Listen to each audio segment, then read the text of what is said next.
She's been called America's marriage coach. In today's Focus on Family, Dr. Jacqueline Del Rosario will share her tips on how to take your marriage from fizzle to sizzle. Dr. Del Rosario is president and CEO of Recapturing the Vision International. This is an organization that promotes healthy marriages and family strengthening. So you teach couples how to reignite their relationships. Absolutely. I guess you can't teach them to reignite it until you know what went wrong in the first place, can you? Well, that's a part of the solution, isn't it? Yeah. But we know that there's wear and tear that happens to every relationship. Wear and tear, I like that, yeah. Well, the passion, it kind of fizzles out over time. So how do we reignite it so that we're still excited and we still feel that our good thing is a great thing? Before we get to some of your tips for reigniting the passion, I want to ask you, because in some of my notes here, you suggested social media maybe working against couples and relationships. How so? Well, so many different ways. It's taking away the interpersonal communication skills. And we're relying on social media to communicate messages that really need intimacy, don't they? Yeah. And then in addition to that, it's creating an open door for even some forms of infidelity. So social media has its pluses and its power, but we also have to be cognizant of the things that present, I think, a risk for us in our relationship. Right. I don't want to dwell on it too much longer, but do you think people look on Facebook and other social media and they think that all these other couples are having this great time, everything's wonderful for them, and my relationship isn't? And the fact of the matter is they're not that good either, right? Well, that's called the greener grass syndrome. Yeah. We always seem to think that somebody has it better than we do. Right. We just need to fertilize our lawn.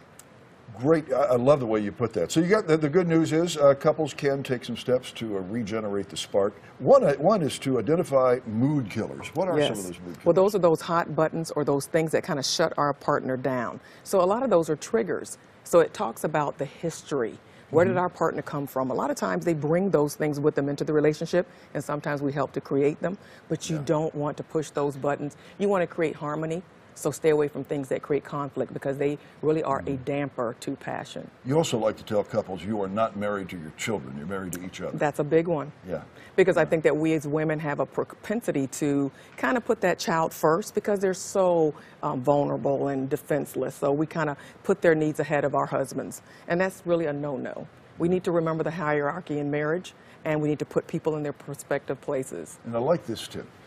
You have to be bilingual in a marriage. Yes. Learn to speak the language of your partner. Now, you know what that means? Well, tell me. It's speaking male and female. A lot of the differences that I experience in my practice is that couples have a lot of communication issues based on gender differences. Yeah. So if I learn to speak male, I'm going to understand those gender differences better, and I'm going to be able to communicate more clearly with them.